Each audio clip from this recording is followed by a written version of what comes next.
leve a um lugar de maturidade no Senhor. E eu oro, Jesus, para que o Senhor não me deixe fazer isso sozinha. Amém. Então, vamos lá. Eu não sou muito boa de introduzir, assim como a Fernanda disse uma vez. É difícil, para mim é difícil um pouco começar a ministrar alguma coisa. Então, eu gosto sempre de começar dizendo o porquê eu cheguei nesse ponto que a gente vai discutir hoje. E eu acredito que o que eu vou falar hoje, que é sobre amor maduro, tem sido gerado no meu coração desde o dia em que eu me converti. Eu comecei a compreender isso e a viver isso. E no primeiro acampa que a gente teve, no momento de oração, a Dinha veio até mim e eu estava assim, ajoelhada no chão, e ela começou a falar para mim que o Senhor via amor no meu coração. Isso era uma coisa que eu sempre... que me impactou muito, porque desde novinha, não desde pequena, porque eu sou pequena até hoje, mas desde novinha, eu sempre gostei muito de novela, de filme, daquela questão romântica, de tudo aquilo dos casais, né? Eu sempre gostei muito disso. Eu sempre gostei muito desse romance, das coisas românticas. E depois que eu me converti, eu sempre dizia ao Senhor que eu queria viver uma história de amor com o Senhor. Assim como eu via nos casais das novelas e dos filmes, eu sempre desejei viver uma história de amor com o Senhor. E sempre orei por isso. E naquele dia, a Dinha parou e falou comigo e disse que via amor no meu coração. Que o Senhor via amor no meu coração. Isso para mim foi incrível, foi uma resposta, e eu carrego isso até hoje para mim. Eu acredito que, na verdade, na maioria das vezes em que eu vou ministrar alguma coisa, o Senhor vem gerando no meu coração, antes mesmo de eu ser escalada, de eu ser chamada. 100% das vezes é assim. Todas as vezes foram assim, desde que eu comecei a ministrar. E isso tem sido gerado, como eu disse, desde o princípio, desde quando eu me converti. E há um bom tempo atrás, eu tenho orado muito ao Senhor também para que... A gente ouve muito falar sobre legado, sobre o que a gente vai deixar, né? E eu acredito que eu sempre tenho orado ao Senhor, porque isso sempre é uma marca muito grande para mim, o amor ao Senhor. E eu sempre tenho orado para que o Senhor, depois que eu morrer, eu quero muito que vocês se lembrem de mim, que todos se lembrem de mim, que todos falem de mim como aquela que amava o Senhor com todo o seu coração. Para mim isso é muito importante, muito valioso. Para mim isso é o principal de tudo. Porque a partir do amor, tudo acontece. O amor é a base de todas as coisas. O amor ao Senhor. Tanto é que é o primeiro mandamento. E o maior de todos eles. Então, por esse motivo, eu senti na mesma hora que a Juliana me perguntou assim, o que vocês vão falar no acampamento? O que vocês entendem sobre maturidade? E aí eu fui, na mesma hora, falei, vou falar sobre amor maduro. E eu creio que o Senhor deseja que eu fale isso para vocês, até porque a gente vai começar com isso. Eu estava ali pensando no que eu ia falar e percebi que faz todo sentido a gente começar falando sobre o amor maduro, né? Porque, como eu falei, é a base de todas as coisas. Há umas semanas atrás, o Matheus me mandou uma pregação do Gabriel Cantarino e eu não tinha visto, ele mandou à noite, aí ia ver no dia seguinte. No dia seguinte eu acordei, fui orar. E estava orando pela igreja brasileira, de uma maneira geral, e o Senhor me levou a orar sobre arrependimento dentro da igreja. Porque a gente ora muito sobre arrependimento na nação, mas a gente às vezes esquece que dentro da igreja existem muitas pessoas que precisam se arrepender. Yes. Muitas. E o Senhor me levou a orar sobre arrependimento e sobre maturidade. E parecem duas coisas muito distintas, mas são coisas que se complementam, porque o evangelho sem arrependimento não é nada. Então é necessário, para o evangelho ser real nas nossas vidas, precisa haver arrependimento. E eu não poderia começar sem falar rapidamente sobre isso. Rapidamente sobre arrependimento. Vicky, você pode vir aqui, por favor? Ai, que bonitinho. É só um teatrinho. Ai, não. Maia, pode vir? Ai, não.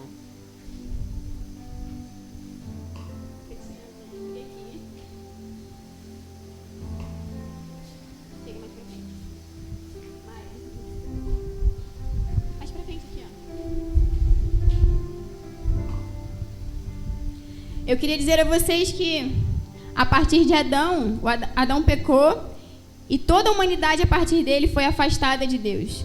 Independente se você faz coisas muito boas, se você é muito bom, se você tem um caráter muito legal, se você é honesto, se você é fiel, se você não se arrependeu das suas más obras, que é natural da sua carne, você não está com Deus, você não tem como se achegar a Deus sem passar por Jesus. Jesus é o único caminho que nos leva a Deus.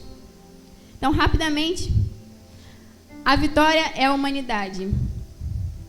A Maia é Deus. E finge que elas estão dentro de um carro numa estrada muito na Dutra. Uma de um lado e uma de outro na mesma pista. Aí, quando o homem pecou, ele feriu a santidade de Deus. Ele se afastou de Deus, por isso elas estão tão distantes. E aí, Deus não pode ter parte com o pecado, Deus não pode conversar com o pecado. Não existe comunhão entre Deus e o pecado. E aí, Deus foi e deu um jeito nisso, enviando a Jesus, que era o único sem pecado que poderia cobrir essa culpa que existia sobre a humanidade. Então, a Maia, que representa Deus, ela está muito chateada com o pecado. E a humanidade está perdida, porque ela não tem de jeito nenhum, por mais que ela faça tudo de bom, tudo certo, ela não tem de jeito nenhum como se achegar a Deus, a não ser por Jesus, porque ela está completamente atraída por tudo aquilo que é contrário a Deus. E aí vem Jesus. Vem cá, Jesus.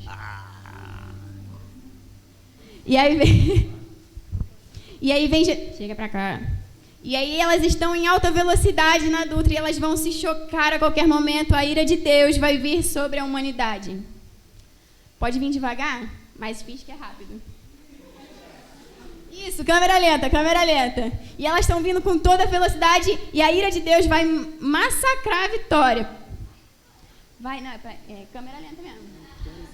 Aí, Jesus entrou e se colocou no lugar da humanidade. Então, a ira de Deus veio toda sobre Jesus. Na cruz... Tá bom, gente, obrigada. Pode sentar, obrigada.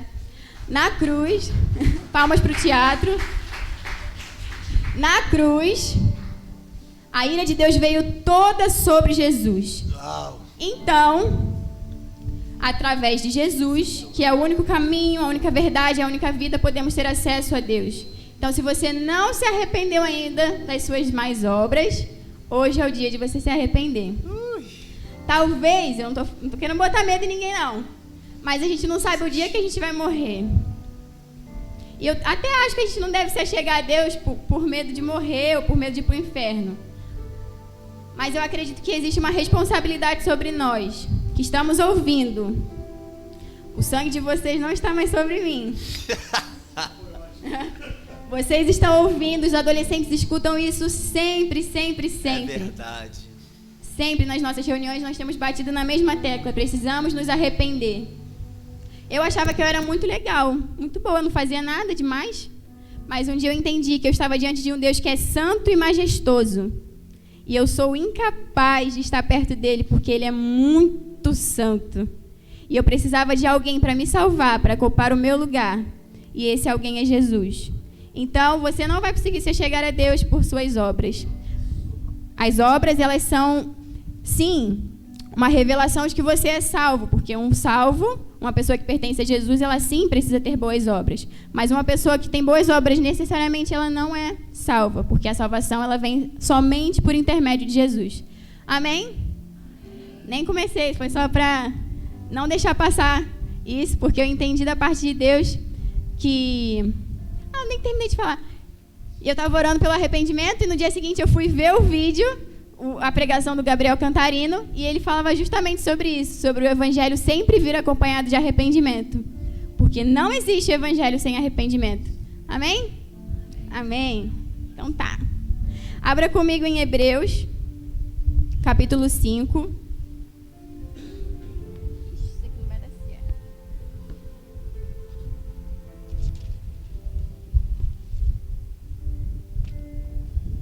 Hebreus 5.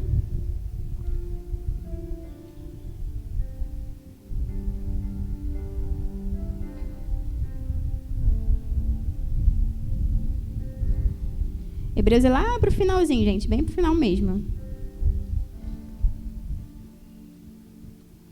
Hebreus 5, todos acharam? Amém? Quem achou, diga amém. Amém. Hebreus 5, verso 11. A esse respeito temos muitas coisas a dizer, coisas difíceis de explicar, porque vocês ficaram com preguiça de ouvir. Pois quando já deviam ser mestres, levando em conta o tempo decorrido, vocês têm novamente necessidade de alguém que lhes ensine quais são os princípios elementares dos oráculos de Deus. Passaram a ter necessidade de leite, não de alimento sólido. Ora, todo aquele que se alimenta de leite é inexperiente na palavra da justiça, porque é criança. Mas o alimento sólido é para os adultos, para aqueles que, pela prática, têm as suas faculdades exercitadas para discernir não somente o bem, mas também o mal. Aqui o autor, de Hebreus, ele vai dizer que, olha, pelo tempo, vocês já eram para ser mestres e vocês estão ainda nos princípios do Evangelho. Pelo tempo que vocês têm de evangelho, pelo tempo que vocês têm de evangelho, já era para vocês serem mestres e estarem se alimentando de alimento sólido e não de leite, de coisas assim básicas que todo mundo deveria saber. E aí ele vai até complementar aqui, que foi o que a gente falou com os adolescentes. No capítulo 6, verso 1, vai dizer: por isso, deixando os princípios elementares da doutrina de Cristo, avancemos para o que é perfeito, não lançando de novo a base do arrependimento de obras mortas, da fé em Deus, ensino de batismo, imposição de mãos, ressurreição dos mortos e juízo eterno. Isso é o fundamento, é simples. E tem muita gente que não faz nem ideia por que Jesus morreu na cruz. Então, o autor de Hebreus está dizendo assim: olha, vocês já deviam estar super lá na frente, vocês estão aqui ainda. Vocês já são crentes há um tempão e vocês ainda estão, vocês ficam caindo nos mesmos pecados, vocês ficam, não crescem emocionalmente, não crescem espiritualmente, porque ficam remoendo as mesmas coisas, ficam andando nas mesmas coisas. E aí, ele vai dizer aqui que pela prática, o alimento sólido é para os adultos, para aqueles que, pela prática. Então, primeiro eu queria dizer a vocês que maturidade, aqui eu creio que ele esteja falando sobre maturidade, sobre um lugar de maturidade que nós temos que chegar. E maturidade é prática. É praticar também aquilo que você tem aprendido com o Senhor. Se você ouve tudo que você está ouvindo aqui e você ignora tudo quando chega em casa e segue a sua vida sem se importar com nada, você nunca vai crescer e amadurecer espiritualmente, você vai permanecer o mesmo. Então, eu entendo que a maturidade ela vem a partir da prática. A maturidade é um processo, como a Fernanda falou no pré-acampa. A maturidade ela não é de um dia para o outro. Vocês não estão aqui e simplesmente amanhã vocês vão estar maduros. A maturidade ela é um processo, é dia após dia. Dia após dia. E nem sempre maturidade é um lugar confortável. Maturidade é um lugar bem desconfortável. Às vezes eu vejo algumas coisas que me deixam muito chateada. E eu tenho que aprender a lidar com isso. Mesmo que eu não concorde, eu preciso ter maturidade para lidar com aquilo que é contraditório, com aquilo que eu não concordo. E é difícil demais. A gente fica, ai meu Deus, que raiva. Outro dia eu estava muito chateada com uma situação e eu queria demonstrar que eu estava chateada. Queria fazer, ficar de cara feia. Você me irrita todo dia. Mas eu estava com muita raiva, caraca, eu tenho que demonstrar que eu estou irritada para a pessoa ver que eu estou irritada. Aí, na mesma hora, me veio aqui, maturidade. Maturidade. Você não precisa ficar mostrando para o outro que você está irritada com ele. Meu Deus, saiba lidar com as coisas, cara. Saiba lidar com o contraditório. Uma vez no meu estágio, a minha gerente, eu tinha feito algo não por mal, fiz porque eu achei que estava certo, e aí ela chamou minha atenção de um jeito assim, meio grosso. Eu sou muito sentimental. Aí eu comecei a ficar com vontade de chorar, aí Jesus foi e me lembrou: Thalita, maturidade. Para de ser criança às vezes, cara. Quer ficar discutindo besteira, quer ficar fazendo cara feia, quer ficar, vamos crescer. Então, maturidade é desconfortável. Pra mim não é confortável, tipo assim, não é ser falso, não é fingir alguma coisa, mas tudo bem. É ao contrário daquilo que eu penso, daquilo que eu acho, tudo bem, tá tudo bem. A gente precisa aprender a lidar com isso, porque maturidade é desconfortável. Se você acha que maturidade é um lugar muito legal de estar, é legal, mas tem um preço sobre a maturidade. Uma criança, como eu falei, não é de um dia para o outro. Uma criança de 2 anos, ela é imatura para dirigir um carro. Fisicamente, emocionalmente, psicologicamente, diante da sociedade, ela é imatura para ela dirigir aquele carro. Então, ela precisa esperar anos para poder dirigir aquele carro. É isso que eu quero que a gente entenda, que não é de um dia para o outro aqui, é para você ter a oportunidade de compreender que talvez você seja imaturo, ou que talvez você esteja caminhando em maturidade. E se você identificar que você é imaturo, você precisa se posicionar e permitir que o Senhor comece o processo dele em você. Eu assisti uma pregação do Luciano Subirá e era o preço da maturidade. E eu me vi muito dentro da situação que ele foi falando, e eu me senti constrangida por Jesus, porque às vezes a gente passa por um processo, eu passo por um processo muito... Tipo assim, parece que não acontece de jeito nenhum o que eu queria que acontecesse. Mas eu acredito muito. Depois daquilo eu me senti constrangida, porque antes eu estava reclamando. Mas no momento em que eu assisti aquela pregação, eu entendi o seguinte: eu preciso me permitir passar por esse processo de maturidade. Talvez eu não esteja pronta para isso ainda, e o Senhor esteja me moldando. Então eu preferi, começa aí, pode fazer o que você quiser, comece o processo, porque eu quero estar dentro desse processo. Porque junto com Jesus está tudo bem. Imagina se estivesse sem, não é verdade? Então, existe uma necessidade da gente amadurecer, existe uma necessidade na igreja de amadurecer, de se arrepender e de amadurecer. Porque Jesus vem buscar uma noiva que é madura, né? Então, eu acho que é tempo da gente... E eu tinha colocado aqui um exemplo interessante, que é quando eu não cresci, então eu não senti dor. Mas tem gente que cresceu muito e sentiu muita dor nos ossos, né? Tem gente que sente muita dor. E é exatamente assim. Crescer leva tempo. Crescer é dolorido. Amém? Abra comigo sua Bíblia em Mateus 22.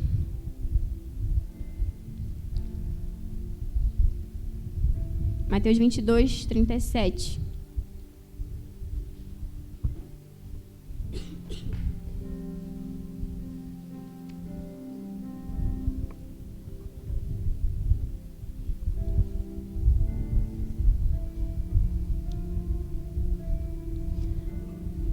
Mateus 22, 37, diz assim: Jesus respondeu: ame o Senhor seu Deus de todo o seu coração, de toda a sua alma e de todo o seu entendimento. Este é o primeiro e grande mandamento. Tudo se resume, tudo se baseia e tudo parte desse mandamento, de amar ao Senhor com toda a nossa força, nosso entendimento, com tudo que nós temos. Tudo parte desse lugar. E a partir do momento em que eu amo ao Senhor, acima de todas as coisas, de todo o meu coração, eu não vou ferir ao Senhor. Eu vou procurar ao máximo não ferir ao Senhor. E eu vou procurar ao máximo não ferir o meu irmão. Eu preciso amar ao Senhor com tudo que eu tenho, para que eu chegue nesse lugar. Esse lugar é um lugar de maturidade, onde eu não firo os meus irmãos e onde eu não firo o meu Senhor. E se eu ferir o meu Senhor, me causa uma dor muito grande. Muito, muito, muito grande. Isso precisa gerar dor no nosso coração. Então, isso foi só a introdução. A gente vai abrir em Cantares, ou Cântico dos Cânticos. Cantares fica lá depois de Salmos. Salmos, Provérbios, Eclesiastes, aí vem Cântico dos Cânticos.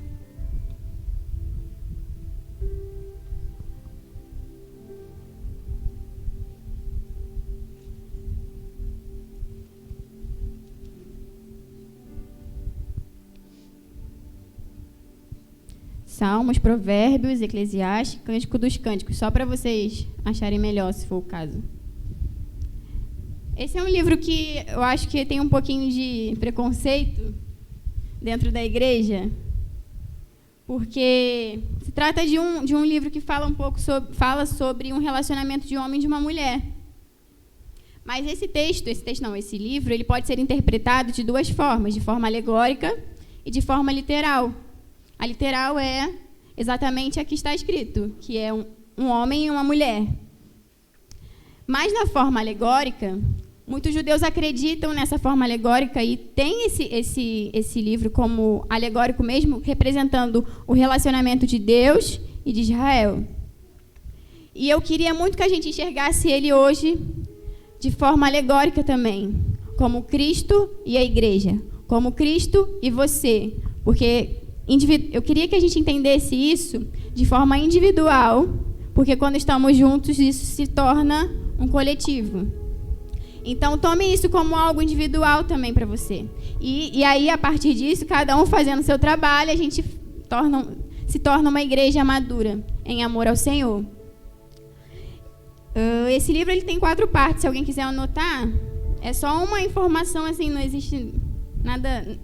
Só para você anotar, o capítulo 1 ao 3. Ele vai falar sobre paixão, sobre namoro. Do 3, versículo 6 ao 4, fala sobre o casamento deles. Do 5 ao 7, fala sobre as dificuldades, né, que eles enfrentaram dentro de um casamento. E do 7 ao 8, da fidelidade, do amor, de um progresso. Interessante falar sobre a questão do progresso é que, só para a gente recapitular aqui, a maturidade ela é progressiva. Ela precisa ser uma crescente, ela não pode ficar, estagnada, não pode ficar inconstante, mas ela precisa ser progressiva. E aí, eu queria começar dizendo que, assim como o início desse livro ele fala sobre o namoro, sobre a paixão, queria te dizer que amor não é a mesma coisa que paixão. Porque o amor, ele permanece. A paixão é como se fosse uma fagulha, um start. A paixão é aquela coisa toda no início. Quem namora, quem já namorou, quem é casado, vai entender isso. Que no início é um desespero. Mas depois esse sentimento ele vai amadurecendo. E não é que ele vai deixar de ser um desespero, mas ele se comporta de uma maneira mais madura. Porque se dentro da paixão der uma briga danada, é capaz dos dois se largarem. Mas dentro do amor, se der um problemão, é capaz deles permanecerem.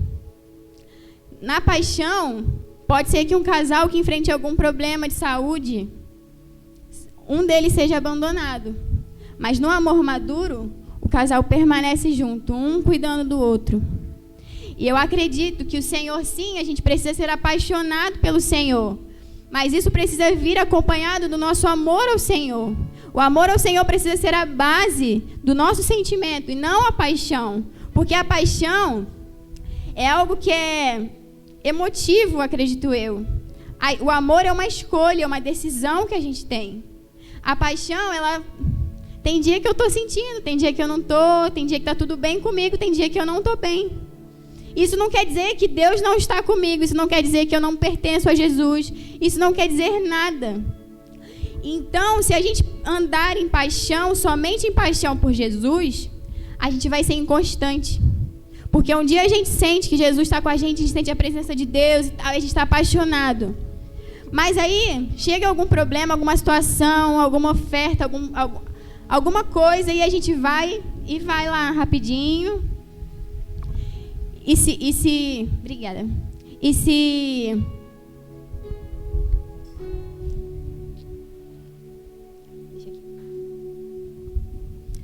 E aí, perdi o que eu estava falando. E aí a paixão, no dia que a gente não sentir, não tem problema, porque a gente está baseado no amor, numa certeza, numa convicção, numa escolha que a gente fez. O amor é eterno, jamais acaba. O amor é uma decisão nossa, escolher amar ao Senhor e amar ao nosso próximo. E no livro de Cantares, Cântico dos Cânticos, o Mateus estava até falando para mim que, acho que em Reis, 1 Reis, não me lembro, diz que Salomão escreveu 1005 cânticos. Acho que é isso. E que esse selecionado que está na nossa Bíblia foi o mais importante de todos. Por isso que ele está aqui. Então, eu acredito também que se ele está aqui na nossa Bíblia é porque existe um propósito. Talvez não seja apenas para interpretar de forma literal, mas da forma como a gente vai interpretar hoje, de forma alegórica, entendendo Jesus e nós, Jesus e a igreja. Eu queria primeiro começar dizendo que um amor maduro... Abra sua Bíblia comigo, Cantares, né? Calma aí. Cantares, capítulo 1, verso 2 ao 4. Vou ler. Beije-me com os beijos da sua boca, porque o seu amor é melhor do que o vinho. Suave é o aroma dos seus perfumes, como perfume derramado é o seu nome. Por isso as donzelas te amam. Leve-me com você, vamos depressa. O rei me introduziu a seus aposentos. Exultaremos e nos alegraremos por sua causa. Do seu amor nos lembraremos mais do que do vinho. Não é sem razão que o amam.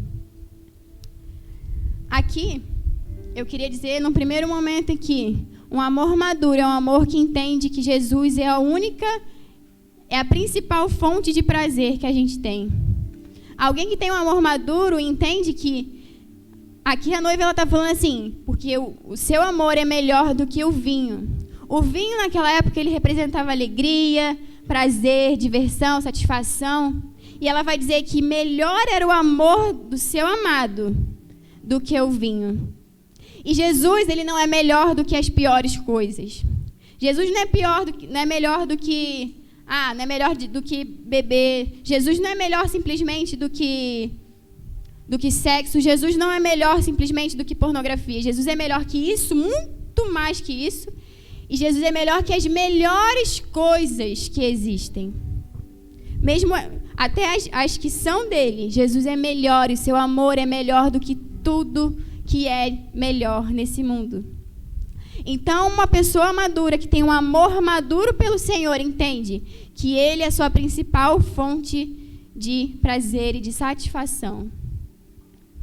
Jesus, se você ainda não tem isso no seu coração, talvez você precise se despertar. Jesus precisa ser a sua principal fonte de prazer. Eu estava lendo um livro muito bom que o Mateus me emprestou, A Jornada. E ela vai falar um pouquinho sobre isso. Ela vai dizer que a filha dela teve um sonho. A menina teve um sonho e nesse sonho ela estava diante de 3 portas.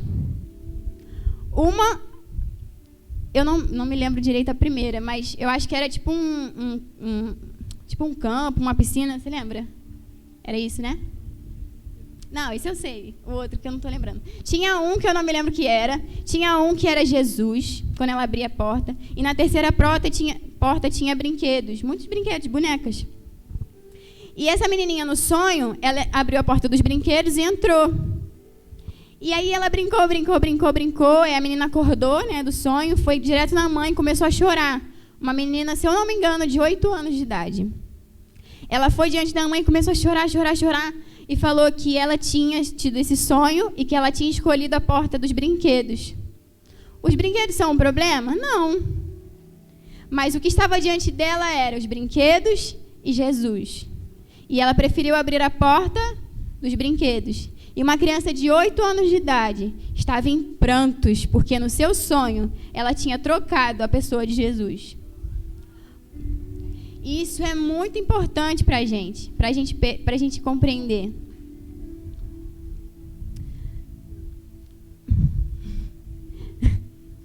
Eu e o Mateus, a gente já namora uns... Quanto tempo? Eu sei, tá? Eu só queria ver se ele tá sabendo. Já tem 3 anos, tá, gente? Ele não sabe. Tem 3 anos. Esse mês fez 3 anos. Então, tá bom. Então...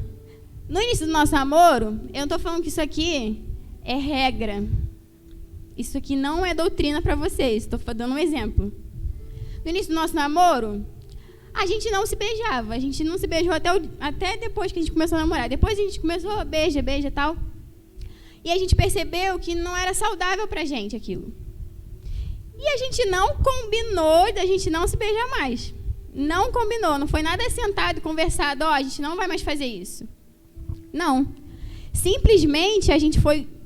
Eu acho que a gente começou a buscar tanto a Deus e compreender que Jesus era tão prazeroso pra gente, que a gente foi... Se aqui fosse o limite e a gente estivesse aqui, a gente está num lugar razoavelmente confortável. Mas isso foi tão natural que a gente, veio pra cá. Pra lá, foi lá, tá quase lá em casa. O limite foi tão grande que hoje a gente, às vezes dá uns selinhos assim, mas por quê? Não porque a gente não gosta um do outro, a gente não quer estar perto um do outro, a gente quer sim. Mas a gente entendeu que existe algo muito mais importante pra gente. E esse alguém é Jesus. E meu amor por Jesus, ele não pode ser trocado por isso. Meu amor a Jesus precisa ser maior do que tudo. Maior do que qualquer prazer que eu possa ter. Porque muito ama quem muito foi perdoado. E eu entendo o quanto o Senhor me perdoou. Eu nasci numa igreja, eu fui criada dentro da igreja. Mas eu conheci a Jesus muito tempo depois. E quando eu conheci a Jesus, eu percebi o quanto eu estava imunda diante dele. E eu vi que ele me acolheu e me atraiu. E eu entendi que eu precisava entregar toda a minha vida a ele. E não foi fácil no início, não é fácil. É difícil. Mas quando a gente constrói algo em Jesus, e a gente busca Jesus e ama Jesus, isso acaba se tornando tranquilo. Para mim não é um fardo viver isso com ele. E tenho certeza que para ele também não é um fardo. Não é um peso, não é ruim, não é chato. É um prazer para a gente amar a Jesus. E isso não precisou ser conversado. Isso foi natural. Natural. À medida que conhecemos a Jesus, que estávamos buscando a Jesus, isso foi natural entender que era isso para a gente. Eu não estou dizendo que isso é uma regra para vocês. Mas para a gente isso foi importante. Então, eu queria encorajar vocês, não só a respeito de relacionamento, para tudo na vida. Que a gente consiga entender o que tem roubado a nossa atenção, o nosso prazer. Porque o nosso prazer de uma pessoa que deseja o Senhor e que quer crescer no Senhor é de um amor maduro, é de buscar ao Senhor, de encontrar prazer no Senhor e a sua plena satisfação no Senhor. O Senhor é melhor do que as melhores coisas. Esse é o primeiro aspecto de um amor maduro. E no livro de Cantares, a gente leu isso no capítulo 1, e no capítulo 4, no verso 10, também vai dizer a mesma coisa, só que da parte do noivo. O noivo vai dizer a ela que o amor dela é melhor do que o vinho. O amor dela é melhor do que as melhores coisas. No livro de Cantares, a gente observa que a descrição da noiva. O noivo vai dizer que a noiva é perfeita. E ele vem buscar uma noiva assim, madura, perfeita. E a gente precisa se colocar nesse lugar. O segundo aspecto do amor maduro é que ele permanece. Vá comigo em Cantares, capítulo 8, por favor.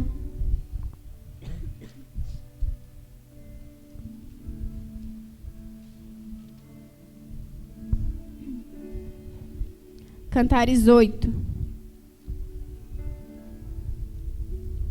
Verso 7, diz assim: as muitas águas não poderiam apagar o amor, nem os rios afogá-lo. Ainda que oferecesse todos os bens da sua casa para comprar o amor, receberia em troca apenas desprezo. Aqui ele está dizendo que, olha, as muitas águas, imagina todas as águas do mundo, vindo sobre... Imagina uma tocha acesa e todas as águas vindo sobre aquela tocha. E essas águas são incapazes de apagar essa tocha. Essa é uma característica de um amor maduro. Nada pode apagar. Nada pode apagar. E depois ele vai falar assim: nem os rios afogá-lo. Nem os rios são capazes de afogar, de sufocar o amor. Nada pode sufocar o nosso amor pelo Senhor. Todo mundo tem problema. Eu tenho meus problemas, todo mundo aqui tem algum tipo de problema. Alguns dependendo do ponto de vista, piores do que os outros. Mas isso não pode apagar ou sufocar.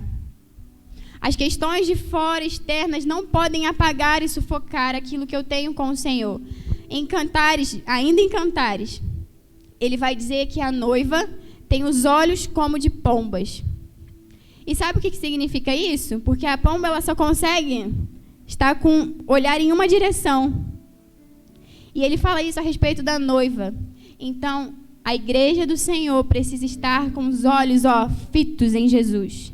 Pode acontecer o que acontecer ao meu redor, e eu permaneço com os olhos fixos em Jesus. Isso fala de um amor maduro que nada pode apagar, nada pode afogar e nada pode comprar. Nenhuma riqueza, nenhum bem pode comprar.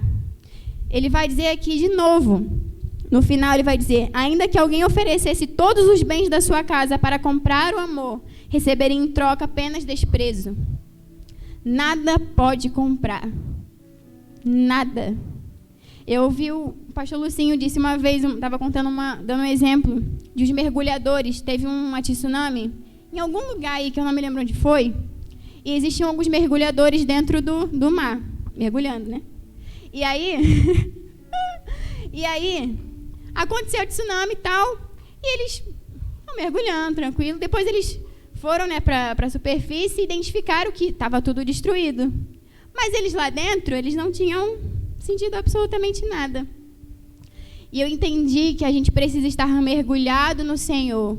Da mesma forma que estamos com os olhos fitos no Senhor, sem olhar nem para a esquerda nem para a direita, olhos como de pombas.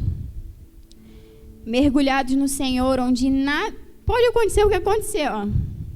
Às vezes a gente fica triste, é óbvio que fica triste, porque a gente tem sentimento. Mas isso não pode abalar o que a gente tem com Jesus. Às vezes há um tempo atrás isso, né? Eu ficava pensando assim: mas hoje eu não estou sentindo nada. Caraca, tem um tempão que eu não sinto nada, parece que Jesus não fala comigo, parece que Jesus está a quilômetros de distância de mim. Porque às vezes a gente, sei lá, eu penso isso às vezes, não sei se vocês já pensaram isso. E aí, eu percebi... O que eu estava falando? Da distância. Perdi o fio da meada. Distraí. E aí, eu vou lembrar.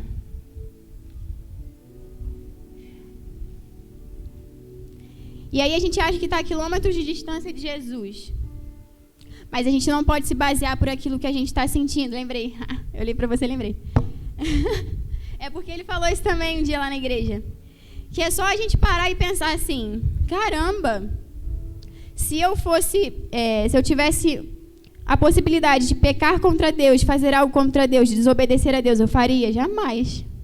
Mesmo sem sentir. Mesmo não estando sentindo a Deus. Eu escolho e, para mim, eu preciso e eu estarei fiel ao Senhor, independente se eu sinto ou não sinto. Certo?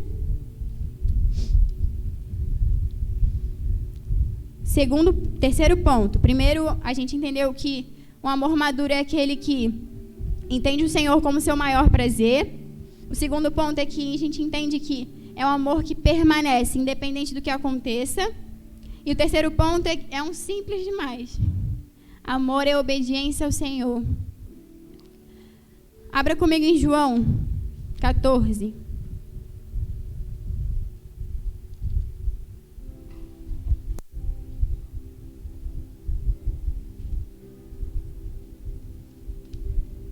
João 14, 21.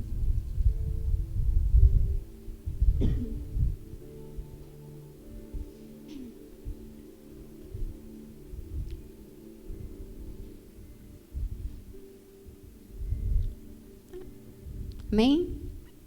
Vai dizer assim: aquele que tem os meus mandamentos e os guarda, esse é o que me ama. E aquele que me ama será amado por meu Pai, e eu também o amarei e me manifestarei a ele. Então, uma terceira característica do amor maduro é um amor obediente, porque é impossível a gente dizer que ama o Senhor e a gente não obedecer ao Senhor. A gente precisa parar de amar a Deus somente por palavras e amar a Deus com as nossas atitudes, com a nossa obediência. E eu entendo que na maioria das vezes que eu obedeço ao Senhor, eu não obedeço só porque Ele vai me castigar se eu desobedecer ou por causa disso, mas porque eu amo ao Senhor. Então, para mim, quando eu faço qualquer coisa que eu sei que eu feri a Deus, para mim é uma dor imensa. Parece que, sei lá, estou morrendo. Para mim é muito triste, porque eu entendo que eu o obedeço porque eu o amo. Então, a gente precisa entender que um amor não é só de palavras. O amor, sim, ele envolve a nossa emoção, sim, ele envolve os nossos pensamentos, sim, ele envolve diversas coisas. Mas o amor, primeiramente, envolve obediência. No meu estágio, tinha uma moça que ela sempre ia lá de 15 em 15 dias limpar, né, a loja.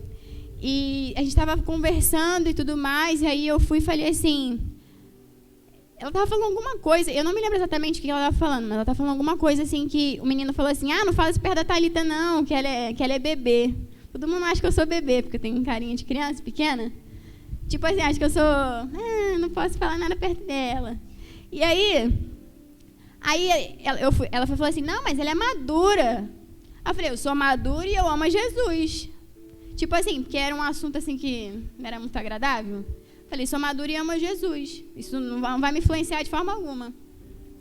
Aí, ela foi e disse assim, ela frequenta a igreja, eu frequentava, ela disse assim, mas todo mundo ama Jesus. Aí eu falei assim, gente, eu não sou muito assim de rebater, é difícil você me ver rebater alguém, só o Mateus mesmo e minha mãe. Mas de resto, é difícil você me ver, só quem tem muita intimidade. É difícil você me ver rebater alguém. Eu falei assim, no amor, não falei brigando, não. Falei, olha, não. A Bíblia fala que quem ama ao Senhor é quem obedece ao Senhor. Se as pessoas não guardam seus mandamentos, elas não podem amar ao Senhor. Então, não, nem todos amam a Jesus. Ela, não, mas na minha atual conjuntura, que não sei o quê, tipo assim... Como se tivesse já passado um bom tempo da Bíblia ter sido escrita e como se isso fizesse alguma diferença. Porque o Senhor é eterno. Ele é o princípio e o fim de todas as coisas. E a sua palavra, ela não muda, ela permanece para sempre. Então, eu falei, não, mas a Bíblia não muda, não. Aí ela foi e falou, essas coisas a gente não discute, né? Religião, essas coisas, cada um com o seu. Aí eu fiquei pensando, meu Deus, mas ela vai para a igreja, eu acho que ela está afastada, mas ela já frequentou a igreja, e como é que pode? Foi daí que surgiu também um desejo de orar por arrependimento dentro da igreja, porque existem muitas... Não estou falando da igreja não, tá, gente? Pelo amor de Deus. Mas existem pessoas que às vezes estão dentro de uma igreja e levantam suas mãos e não se arrependeram, por isso que eu comecei falando sobre arrependimento. E eu deixei claro para ela, não deixei passar, não podia deixar passar. Para ela e para outro menino, meu amigo, que também está afastado. Falei, não, quem ama ao Senhor é quem obedece ao Senhor e guarda os seus mandamentos. Então, amar ao Senhor com amor maduro é entender que Ele é o meu maior prazer. Amar ao Senhor com amor maduro é ser obediente. Amar ao Senhor com amor maduro é permanecer, independente do que eu esteja sentindo, do que eu esteja vivendo. E para a gente concluir... que você abrisse comigo em Marcos 4.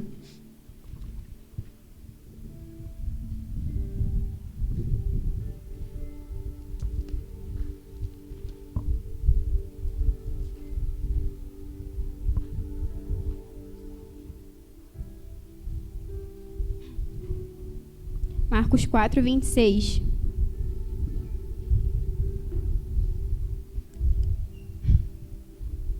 Marcos 4, 26, vai dizer assim, Jesus disse ainda, o reino de Deus é como um homem que lança semente na terra, ele dorme e acorda de noite e de dia, e a semente germina e cresce, sem que ele saiba como. Então, para a gente terminar, eu queria dizer a vocês que como é que acontece esse amor maduro na gente? Ele é construído, dia após dia. Eu me lembro de um livro que o Mateus me deu, Segredos do Lugar Secreto. E eu aprendi muito com aquele livro. E aquele livro, ele me disse, né, me ensinou, baseado na Bíblia, óbvio, que independente, como eu falei, independente do que estejamos sentindo, precisamos semear, é como uma semente. O nosso lugar secreto, a nossa vida com Deus é como uma semente que a gente lança e ela está cobertinha ali pela terra e a gente não vê. E a gente vai regando dia após dia, com oração, com Bíblia, com jejum. Oração, Bíblia, jejum. Oração, Bíblia, jejum, comunhão. Oração, Bíblia, jejum, comunhão. E a gente não vê, muitas vezes a gente não vê isso crescer, isso aparecer. Mas é um processo. Quando eu conheci esse livro e comecei a me despertar para algumas coisas, eu decidi por fazer isso todos os dias da minha vida, sem cessar. Então, todos os dias eu ia e orava e lia minha Bíblia. Todos os dias eu ia, orava e lia minha Bíblia. Eu botei para mim como um voto, como se eu não pudesse deixar de fazer isso. Eu não deixo de tomar banho, tem gente que deixa. Mentira, ele toma banho, gente. Tem gente que não toma, tem gente que toma banho, tem gente que precisa, todo mundo precisa comer, certo? Então eu preciso também estar com o meu Senhor. E isso é inegociável. Eu sei que no início, às vezes, é difícil aquela disciplina de estar sempre ali. Às vezes é difícil a gente entender o que está escrito. Às vezes é difícil. Às vezes eu acordo e decido, e no meu coração tem aquele dia, eu vou jejuar naquele dia. E eu acordo cheia de fome, e acordo e minha mãe pergunta se eu vou comer, e eu acordo e o Ronaldo fala que vai comprar pão. E aquele negocinho, eu quero comer, mas eu escolho construir algo que é eterno. Eu escolho regar a minha semente, e ela tem sido regada todos os dias, desde aquele dia que eu decidi por isso. E a gente acaba chegando num lugar, na conferência que teve, da Luz do Mundo. Na quarta-feira, antes da conferência, a gente estava lá arrumando a decoração, um painel que o Matheus inventou de fazer, que a gente ficou dias arrumando, fazendo raiva na gente. E aí a gente estava lá no culto de quarta-feira e a gente não... O pastor tinha liberado a gente para arrumar isso, porque a gente não ia ter tempo, né, para fazer a parede, graças ao Matheus. E aí a gente estava lá dentro e a Dinha veio, com aquele jeitinho dela de sempre, começou a orar. Falei, pronto. E naquele dia eu estava em casa, estava orando, li a minha Bíblia e não senti absolutamente nada. E eu fiquei, caraca, não é possível. Aí cheguei lá e ela tá orando. Aí ela começou a falar umas coisas que eu sabia que era para mim. Aí eu comecei a chorar. Aí ela veio para mim e falou uma coisa, raízes fortes. Nunca mais me esqueci. Eu entendi essas coisas, tudo que ela fala, que as pessoas falam para mim, eu tudo anoto. E aí, hoje eu entendo que ela estava falando justamente sobre isso, ela, o Senhor, falando justamente isso, que eu estava cultivando raízes fortes. Às vezes eu não estava vendo nada, não estava sentindo nada, mas existia algo que era profundo, que estava sendo regado todos os dias. Todos os dias. Eu estou terminando. Aí, eu estava no meu Instagram outro dia e eu vi a Bruna Vilas Boas, esposa do Alessandro Vilas Boas. Perguntaram para ela, como é que você faz para ter seu devocional, porque ela tinha acabado de ter neném, e neném ocupa muito tempo da mãe, né? Tem que estar cuidando, olhando o tempo todo. E ela falou assim, eu cultivei isso por muito tempo. Tipo, como se naquele momento dela ali, ela não conseguisse estar orando o tempo inteiro, lendo sua Bíblia o tempo inteiro, mas ela orou muito, por muito tempo, ela cultivou algo muito profundo. E naquele momento que eu li, eu fiquei meio assim, eu dei uma criticada assim na minha cabeça. Falei assim, mas mesmo assim, tem que dar um jeito. E sim, a gente precisa dar um jeito.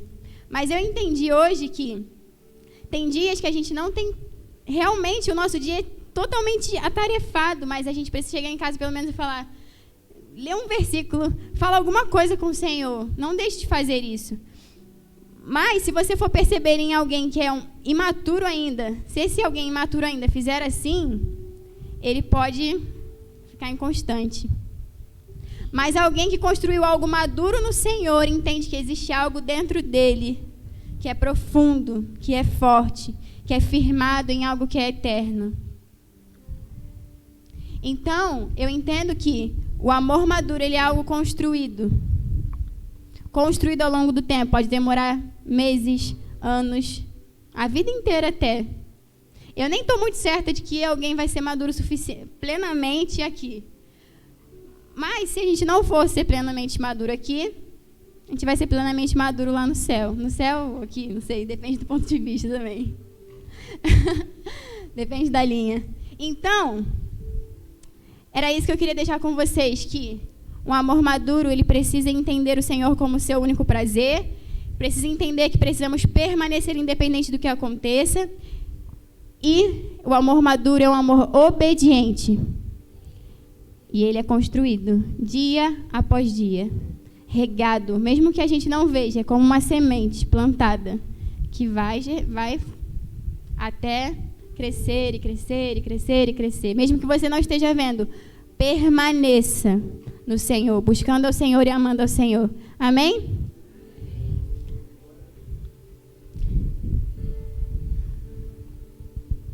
Tá. Amém.